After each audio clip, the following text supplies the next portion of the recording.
آیت کی تلاوت کی ہے، اور اس آیت میں اللہ جل شانہ نے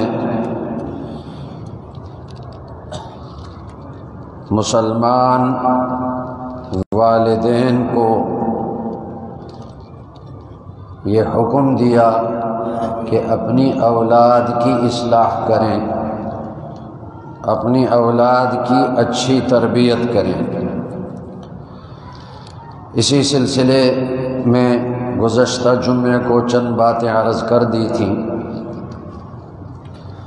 جس طرح اولاد پر والدین کے حقوق ہیں، بالکل اسی طرح والدین پر بھی اولاد کے حقوق ہیں۔ اگر دیکھا جائے، غور کیا جائے، تو سب سے پہلے اولاد کا حق بنتا ہے والدین پر، اس کے بعد والدین کا حق اولاد پر بنتا ہے۔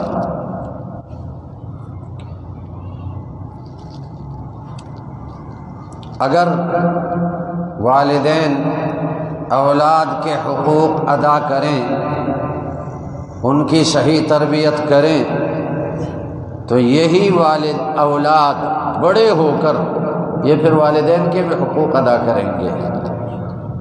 لیکن اگر والدین نے اولاد کی تربیت میں کسر چھوڑی، ان کی تربیت نہیں کی، تو پھر والدین کو ان سے یہ امید رکھنا کہ یہ ہمارے حقوق ادا کریں، یہ درست نہیں۔ اور آج کل والدین اپنی اولاد کی تربیت میں بڑی سستی کر رہے ہیں، اور میں نے عرض کر دیا تھا کہ تربیت کا یہ مطلب نہیں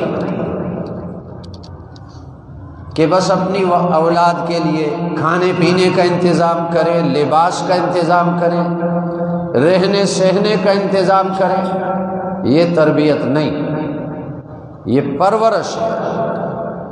پرورش الگ چیز ہے، تربیت الگ چیز ہے۔ تربیت کا مطلب یہ ہے ان کو نیک صالح بنائیں، ان کو دیندار بنائیں، ان کو ایماندار بنائیں۔ لیکن ہم ایماندار کس کو سمجھتے ہیں؟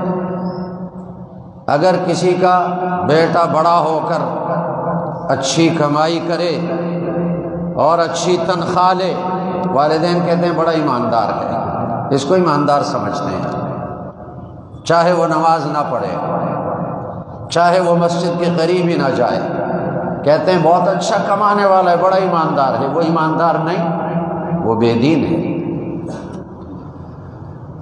تو بچے کی پیدائش سے ہی اس کے حقوق شروع ہو جاتے ہیں۔